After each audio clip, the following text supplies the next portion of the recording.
Today I'm talking about my top pitching prospects in the Miami Marlins farm system.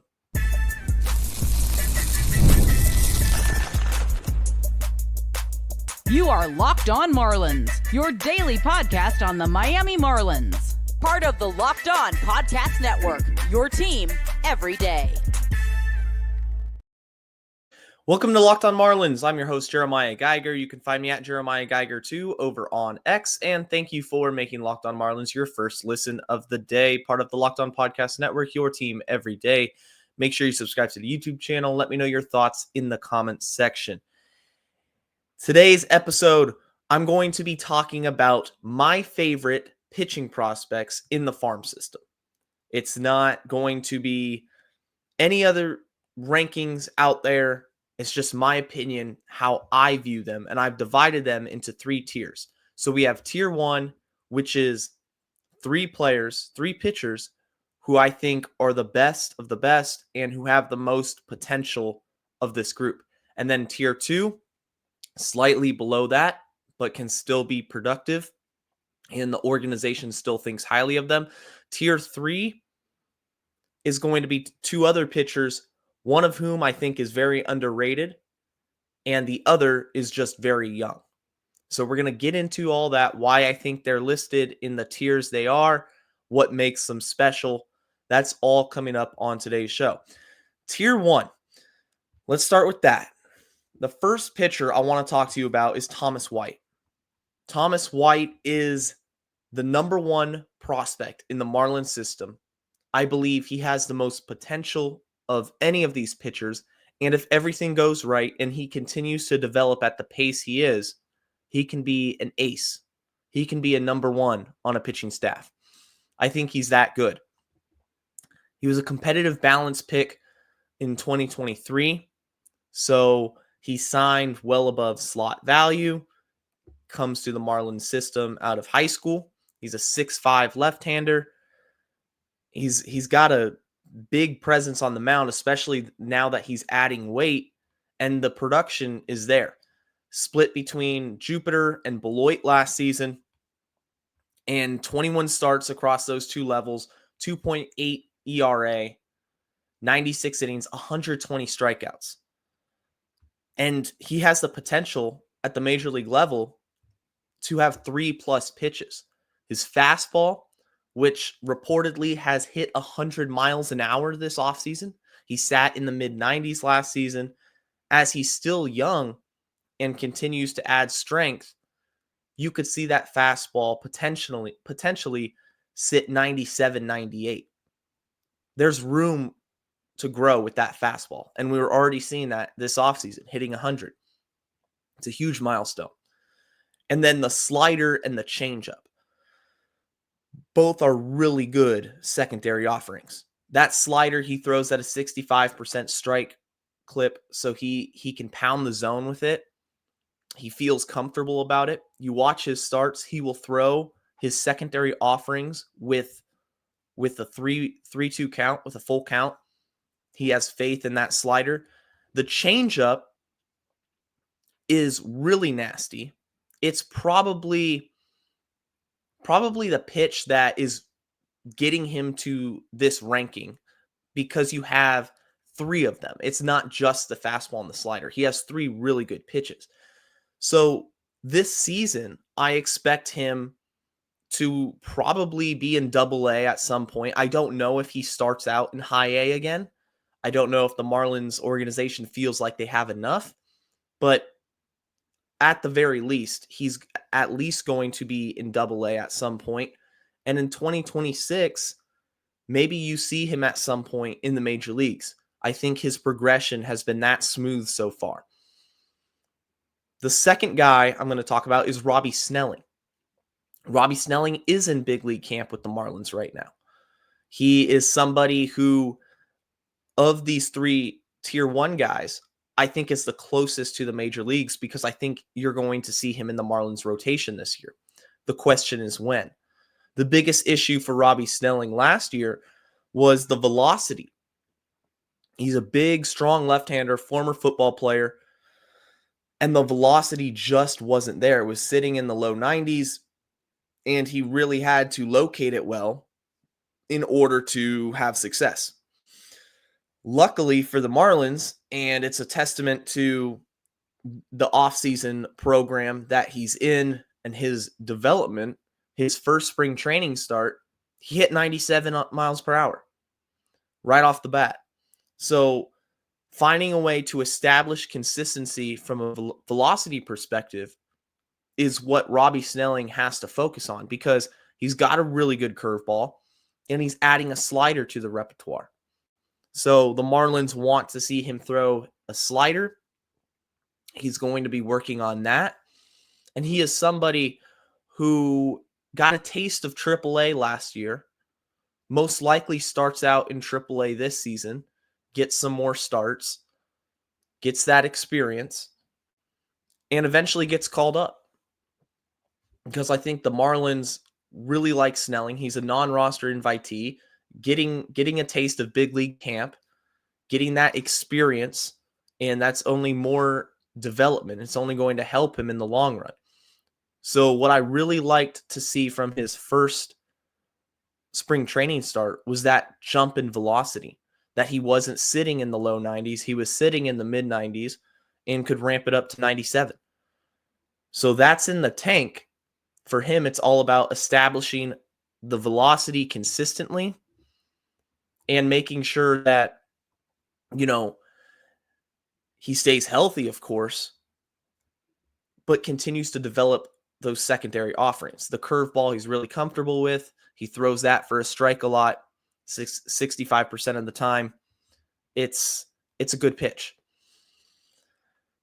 How is he going to adjust with a new slider? Because that's only another weapon that I'm really excited to watch that development. I think Snelling at his best can be a really good pitcher for the Marlins. He's a big league arm. He's knocking on the door. The third pitcher of the tier 1 is Noble Meyer. Noble Meyer was the first round pick of the Marlins in 2023. He was the first round pick. Thomas White was the competitive balance pick. So they went back to back in the Marlins draft class. They both are really talented. Noble Meyer has an elite slider. It's a big league pitch. That's how good it is. Coming out of an Oregon high school, the issue with Noble Meyer as a prep right-hander and being so young is establishing his mechanics and consistency on the mound. Because oftentimes there's a lot of uncompetitive pitches, and he tends to get a little bit wild with his fastball, and the velocity fluctuates. So you'll see him hitting 92 miles an hour on the fastball, and another start he's hitting 95 and could reach the upper 90s. That's in the tank. But again, like Snelling, finding that velocity consistency, and then with Meyer, being able to locate it well, because walks were a problem for him. He goes to Beloit after 8 starts in Jupiter last season, and he had a 5.18 ERA, 42 strikeouts in 40 innings, but the issue was he had 32 walks. So that's a 6.69 walks per 9 in 2024. And you can't have that. That has to be the main focus for Meyer this offseason, or this spring training, this beginning of 2025. He's not in big league camp, but he's getting work in, is just establishing consistency with the fastball, being able to locate his pitches, being able to repeat his mechanics, and essentially get his command to a manageable rate, because those are just too many walks. That's the problem that is plaguing Meyer's development right now, and what's probably keeping him behind, in my opinion, of Thomas White and Robby Snelling, is just the walks.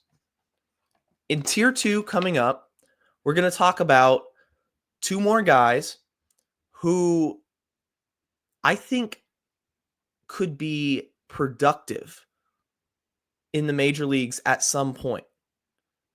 One of whom, Adam Mazur,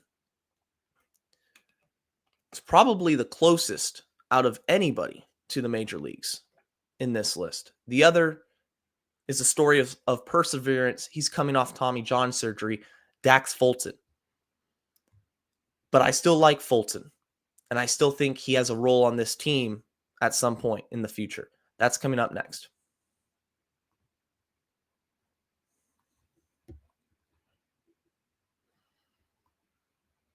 And of course, if you're an everyday listener, thank you for joining Locked On Marlins every day. And if this is your first time checking us out, I appreciate it. Be sure to hit that subscribe button, leave a comment, leave a like, and tune in every single weekday on Locked On Marlins. We'll be talking Locked On Marlins, everything to do with the baseball team, minor league system. Can't wait for this season to start. And we're talking about Adam Mazur and Dax Fulton, two guys who I do believe have a role on the Marlins at some point. I think Mazur, although his ceiling isn't as high as Thomas White or Meyer or Snelling, you already saw him in the major leagues with the San Diego Padres. He got a taste of the majors with the Padres before he gets traded to the Marlins, and unfortunately he struggled. He struggled mightily. He had an ERA over 7 in his 7-8 starts there. And it was something that I believe San Diego really screwed up in rushing his development. They tend to rush a lot of players' development to the majors. It's just as soon as you're in the system, they rush you through it, and then you debut. And with Mazur, when he got traded to Miami, being able to take a step back in a new environment and work on what he has to work on to become a consistent starter. I think he profiles as more of a back-end guy. I don't think he is a 1 or a 2, and that's okay. Because what I really like about Mazur is two things. His really deep arsenal, he throws 5 pitches, and his great command. 2024, he had a 1.74 walks per 9. So he's hardly walking anybody. And his fastball velocity is good. It will hit 96 miles an hour. It's not a bad pitch necessarily. It's just the fastball characteristics he needs to find consistency in. Because when you watch him pitch, that fastball will play at the top of the zone. But he has to maintain that consistency with it. Otherwise, it's going to get hit. If you have fluctuating characteristics on the pitch, major league hitters are going to be all over that. So making sure you can establish the shape and locate the fastball. He throws the slider 70% for strikes. 70% of the time, it's a strike. So he has a lot of faith in the slider. It's a real tight slider. He's working on a curveball. And the curveball he's had for a while, it looks good. He's working on another pitch, I'm told. He's also added a sweeper. So Adam Mazur is somebody who is potentially battling for that number 5 spot in the rotation in spring training. Most likely starts out in AAA, but I think he's the first guy up in the major leagues. Much like Snelling, I believe it's safe to say that Mazur will be in a Marlins uniform this season.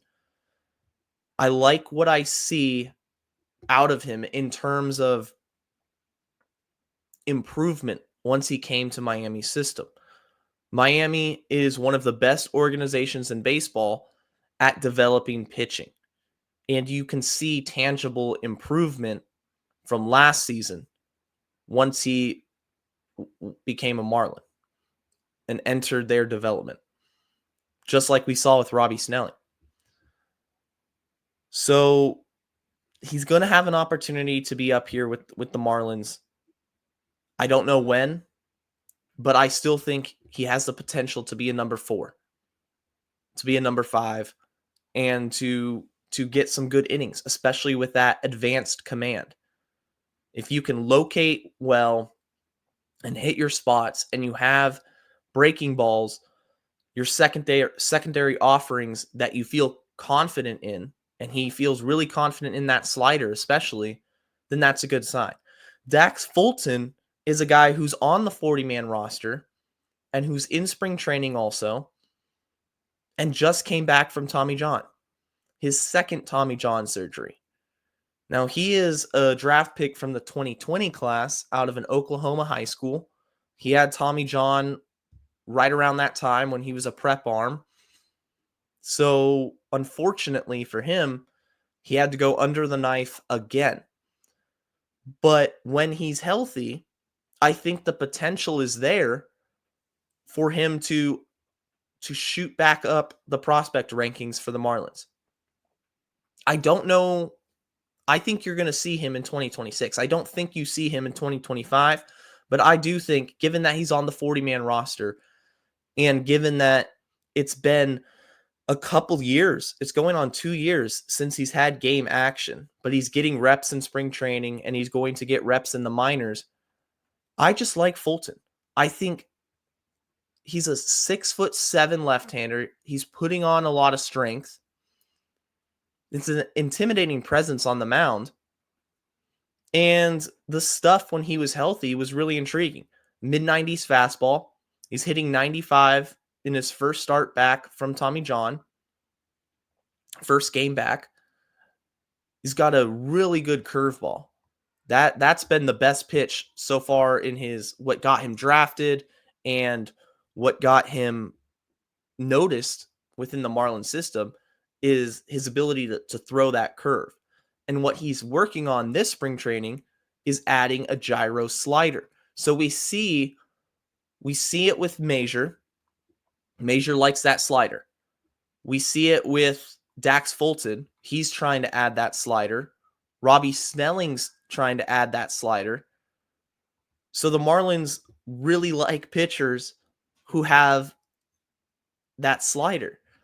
And so if Dax Fulton, coming off the injury, coming off the surgery, can establish that gyro slider to go with his downer curveball and can stay ahead in the count, can locate his fastball, which has good velocity, then you're going to see Fulton kind of reclaim his name in the prospect rankings as somebody who has a future with this team. I think Fulton, before he got hurt, you looked at him as a big, tall left-hander and said, this guy can absolutely start. And I still think he's going to be a starter for the Marlins moving forward. So he's in tier 2 because of the injury. Tier 1, Snelling, Meyer, White. Tier 2, I have Adam Mazur, who I just think is a tick below those guys in terms of ceiling. Dax Fulton, he's in tier 2 because I just don't know where his production is going to be coming off his second major surgery. But I do think he has the potential to go back into tier 1 if everything comes together. So a big part for Dax also is how does he respond mentally to a second Tommy John surgery? Not just physically. You know, you have an injury like that requires a surgery and requires such extensive rehab. It taxes you mentally. So being able to battle through adversity, to come back strong, to come back dedicated to your craft, and be able to go out on the mound and perform even after everything you've gone through. And you know you're starting to kind of enter a phase where you might be a little bit overlooked because, oh, well, he's had 2 Tommy Johns. He's been in the system for a while now. I don't think he's going to think about that. I don't think that matters. I still think the sky's the limit for Dax. and you're going to see some really good things from him. So he's my final prospect in the tier 2 category. Coming up next, I'm going to talk about the tier 3 guys. I have 2 of them. Keyner Benitez and Jacob Miller. Why are they in tier 3 and what's to like about them? That's coming up after this. Are you looking for a snack that's both delicious and nutritious? Crack into a good source of protein with Wonderful Pistachios. Wonderful Pistachios is one of the highest protein nuts. Each 1 ounce serving has 6 grams of protein, giving you over 10% of your daily value. Plus, they're packed with fiber and better for you unsaturated fats to help keep you feeling fuller longer. If you love the no shells variety, it's the perfect grab and go snack for busy days. Whether you're snacking at your desk, on a road trip, or you just need a quick protein boost, they're always a go-to. And if you love cracking open every shell for that satisfying crunch, the in-shell options are a classic favorite. Wonderful Pistachios is a complete protein. It offers 9 essential amino acids, and these little green wonders pack a protein punch. Grab the no-shells Wonderful Pistachios for that grab-and-go ease, or if you like the satisfying crack of opening each shell, which is like snack meditation, the in-shells variety is a classic as well. Whether you're running between meetings or dropping off the kids, Wonderful Pistachios are the snack that works as hard as you do. Get snacking and get cracking with the snack that packs a protein punch. Visit wonderfulpistachios.com to learn more. And we're back here on Locked On Marlins. Be sure to check out Locked On MLB for your second listen of the day. As always, I appreciate each and every one of you tuning into the show. The tier 3 guys, Jacob Miller, Keyner Benitez. Let me get a sip of water, and then I'm going to be talking about them.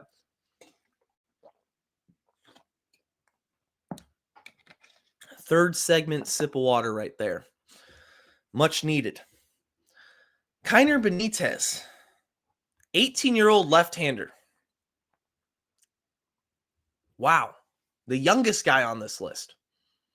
And there's so much to like about him. The reason he is in tier 3 is only because of his age, and I want to see more of his pitching before I'm willing to move him up to tier 2, and I think he has the potential to eventually become tier 1. Benitez got some action in Jupiter last year. He had 11 games started there, 13 games total, 57 innings, struck out 58. The fastball averages 93, but it has a flat vertical approach angle, and it plays when it's located well. So for him, again, locating the fastball consistently, he's so young, and he's, coming out from the international free agency class. There's so much time with him to develop. He's going to fill out physically and be projectable to get that fastball velocity probably sitting mid-90s, I think. If it's already averaging about 93, I think you can dream on possibly a tick or two more, so where he's consistently hitting 94, 95 on the gun. The thing that stands out, Keyner Benitez, to me, is the changeup. The changeup is a plus pitch. It's a very advanced pitch for somebody this young in the system. It's a strikeout pitch. It's a put away. And now with the slider that he's adding, it looks good. You see him throwing live BP in camp this year. That slider looks deadly. It's going to dive away from left-handers, and it's going to just be buried on the back foot if you're a right-hander, and it will make people look silly. So that slider is kind of the X factor, because we know the changeup is there. We know the change is there to be a plus pitch. I think the slider looks like a plus pitch, and he has so much time. So much time in order to develop. He'll probably start in low A again with Jupiter, and maybe he gets promoted at some point to Beloit and gets that step up in competition, because I do want to see him continue to progress through the system and face better competition. But Benitez if you're a prospect guy and you understand where I'm coming from with this, he's an underrated name in this Marlins system. We talk about Thomas White and Snelling and the big names, but Benitez is quietly there, very young, but showing so much promise. Really like him. Jacob Miller. Jacob Miller, I think, is just underrated. There's no other way to put it. I think people overlook Jacob Miller because he's not as electric as the other guys I've mentioned on this list. He doesn't throw as hard as Meyer or Thomas White. So he's just quietly doing his thing and he's being productive. The thing with Jacob Miller, he has really good command and he's progressing through the system very well. High A and Double A last year, got promoted to Pensacola, had 7 starts, batters hit .209 against him, an ERA of 3.44. He's not going to strike out a ton of guys. And what I think is interesting with Jacob Miller is we talk about fastballs and the characteristics. He's ditched the 4-seam fastball for a sinker with a lot more movement. So whether he was going to be at this level in Double A with the 4-seam not being an elite pitch, he wanted to switch to the sinker. It has a lot of movement and it could play. He has a really good curveball.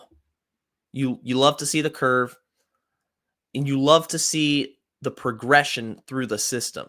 If he has good command, which he does, then you're going to see Jacob Miller continue to go through this system and eat innings, pitch 6 innings at a time, 7 innings at a time. He can be that workhorse, and he can be somebody that I think in 2026 is going to be a name you might see get called up. I don't think Jacob Miller has the ceiling like some of these other pitchers necessarily do. Again, I think he profiles more of a back-end starter, almost like Adam Mazur, but Mazur is more advanced than Jacob Miller. But Miller's underrated, guys. There's no other way to put it. Miller has the it factor, I think, with pitching. He was my prospect, my breakout prospect to watch for last season. Somebody that I wanted to look out for and keep track and watch his development. Starts out in Beloit, gets promoted to Double A. And he's done better at every single level. From low A to high A, from high A to Double A. So this season, naturally, you expect him to start out in Double A, get a few more starts, and if he does well the first half of the season, I see no reason why you wouldn't give him a shot in Triple A, which is that final step. Because Jacob Miller, he profiles as a back-end starter, and you need those guys. You need somebody that's going to go in and throw strikes. You can't undervalue command. And Miller brings the command. Adam Mazur brings the command. So what I expect out of Jacob Miller this season, start out in Double A. If he does well, earns a promotion to Triple A, he's going to take some people by notice. It's going to surprise a lot of people. I think that sinker was probably the best decision for him as a pitcher and in professional baseball to adapt and completely revamp his approach to get a pitch with more movement. Moving forward, hitters in Double A, again, 209 against him. So he's limiting base hits and he's limiting the hittability factor when he's on the mound. And you can't argue against production. It doesn't have to be the flashiest. A couple other names to watch for, honorable mentions, if you will. Kevin DeFrank, he's an international free agency signing this year, very young, 16 years old. He'll probably start out at the complex, of course, but he's already hitting 95. He's got an electric arm, and it's somebody that you want to follow their development throughout the coming years. Aiden May is another guy coming out from last season from Oregon State in the draft. Really good slider. Again, I love those sliders. And he has that very good pitch. Didn't pitch in the minors last year after he got drafted, but coming out from college, he's going to pitch this season. He's a name to watch, especially coming out from a really good baseball factory like Oregon State is, and already having a really intriguing slider that grades out very well. Josh Eknes and Dale Stanovich both are two other names. They're bullpen guys, strikeout weapons. And anytime you have two bullpen pieces who you've established in your system, hey, these guys are exclusively going to pitch out of relief, then their development and their progression is probably going to be faster than the starters.